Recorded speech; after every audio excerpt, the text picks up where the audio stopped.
কেবলের ছড়াছড়ি করা এই সেটআপটাকে কীভাবে এই ক্লিন সেটআপে ট্রান্সফর্ম করে ফেললাম সেই পুরো জার্নিটাই শেয়ার করব আজকের ভিডিওতে।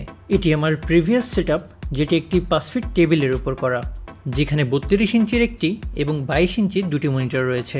আর আমার পিসির কেসটিও বেশ বড়সড়, 3টি মনিটর, এবং এই ক্যাসিংয়ের জন্য এই 5 ফিট টেবিলটি গুড এনাফ নয়। আমার সেকেন্ডারি মনিটর দুটো অলরেডি টেবিলের বাইরে, এবং মেইন মনিটরটি নাড়ানোর জন্য এনাফ স্পেস নাই এখানে। তাছাড়া ফুললি ওয়্যারলেস করতে গেলে আমার হেডফোনের মতোই কিবোর্ড এবং মাউসটিও ওয়্যারলেস নিতে হবে। যদিও আমার বর্তমান কিবোর্ড এবং মাউস দুটিই খুব ভালো মানের, তবে ফার্স্ট অফ অল আমার দরকার একটি বড় টেবিল। নতুন সেটআপের কাজের শুরুতেই আমি আমার পিসি এবং মনিটরগুলো আনমাউন্ট করে খাটের উপর রেখে নেই। এরপর আগের টেবিলটি সরিয়ে নতুন টেবিল দুটোর প্লেসমেন্ট ঠিক করি। আমার রুমের কর্নারে একটি পিলার থাকার কারণে আমি এর মাপ মতো দুটি টেবিল মিলিয়ে একটি এল শেপ টেবিল বানানোর চেষ্টা করেছি। বড় টেবিলটির মাপ হলো 6 ফিট বাই 26 ইঞ্চি, আর ছোট টেবিলটি 4 ফিট বাই 2 ফিট। অনলাইনে এই ধরনের টেবিলগুলো বেশ এক্সপেন্সিভ, তবে আমি দুটি টেবিল মাত্র 17,000 টাকার ভিতর লোকাল শপ থেকে কমপ্লিট করতে পেরেছি। আর টেবিলগুলোর কোয়ালিটি আমার কাছে খুবই ভালো লেগেছে।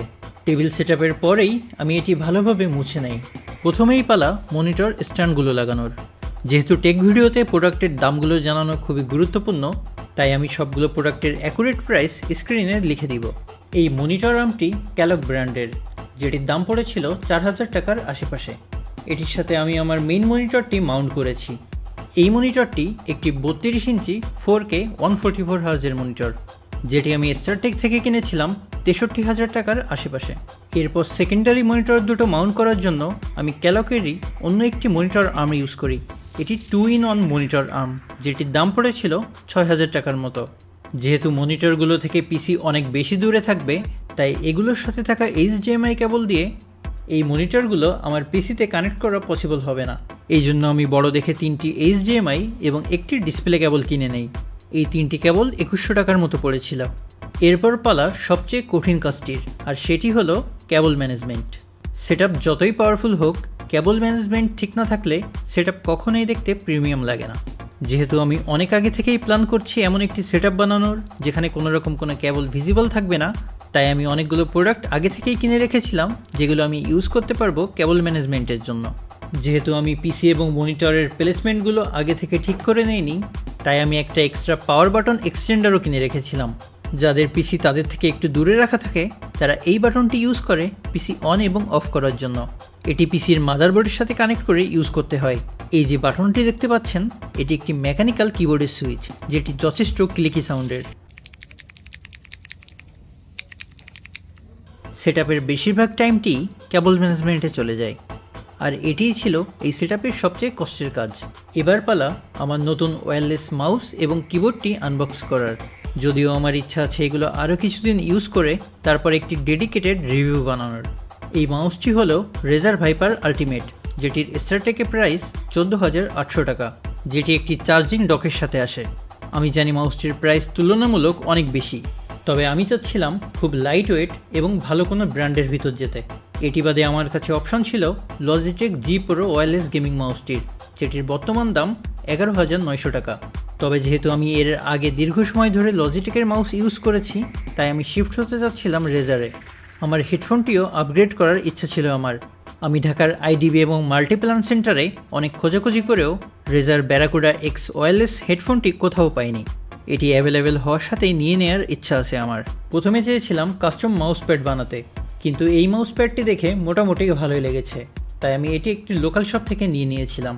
যেহেতু আমার পুরো সেটআপটি ব্ল্যাক কালারের, তাই আমি চাচ্ছিলাম ব্ল্যাক কালার অথবা ট্রান্সপারেন্ট কালারের কোনো কিবোর্ড নিতে, কিন্তু ওলা F68-এর ব্ল্যাক অথবা ট্রান্সপারেন্ট না পেয়ে আমি বাধ্য হয়ে এই কালারের কিবোর্ডটি নিয়ে নিই।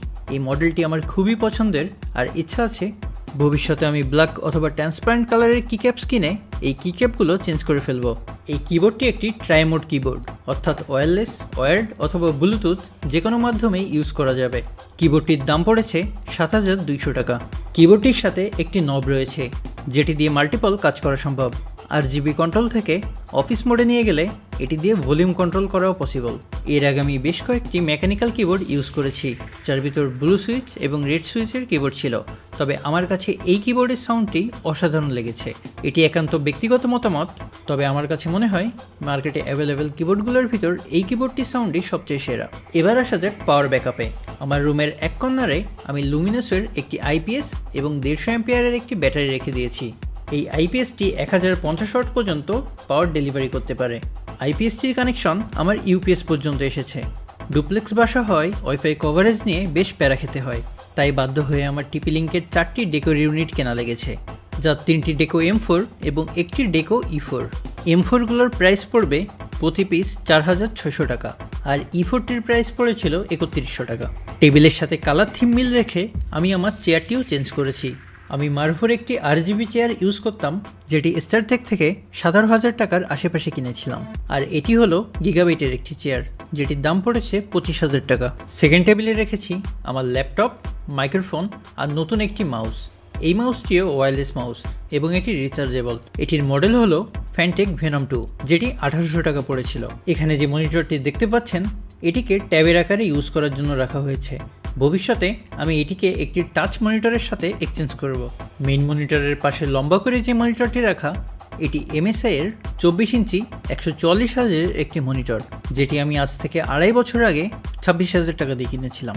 এই ওয়্যারলেস হেডফোনটির মডেল লজিটেক G435, যেটি স্টারটেকে আপনার 7,000 টাকার আশেপাশে পেয়ে যাবেন। সবচেয়ে বেশি সমস্যা হচ্ছিল ওয়েবক্যামটি মাউন্ট করা নিয়ে, কারণ ওয়েবক্যামটির কেবল খুবই শর্ট, আর এর সাথে থাকা ট্রাইপডে বসালেও কেবলটি দেখাই যায়। বড় টেবিলটির নিচে আমি RGB স্ট্রিপ লাগিয়েছি। এটি আসলে ARGB স্ট্রিপ, যেটি আমি 1800 টাকা দিয়ে কিনেছিলাম এবং নিজেই ইনস্টল করেছি। এই স্ট্রিপটির কোয়ালিটিও বেশ ভালো।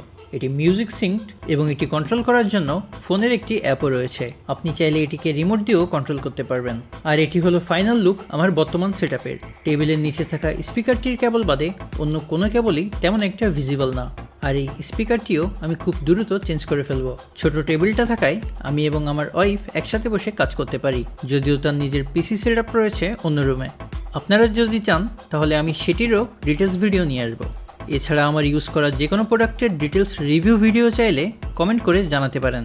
আমি চেষ্টা করব রিভিউগুলো তৈরি করে দেওয়ার। এটি আমার করা প্রথম টেক ভিডিও ছিল। জানি অনেক ইনফরমেশন মিস হয়ে গিয়েছে এবং অনেক ভুল ত্রুটি আছে এই ভিডিওর ভিতর। আমি চেষ্টা করব পরবর্তী ভিডিওগুলো আরও বেশি ইমপ্রুভ করার জন্য। সবাই ভালো থাকবেন, সুস্থ থাকবেন। দেখা হবে অন্য কোনো ভিডিওতে। আল্লাহ হাফেজ।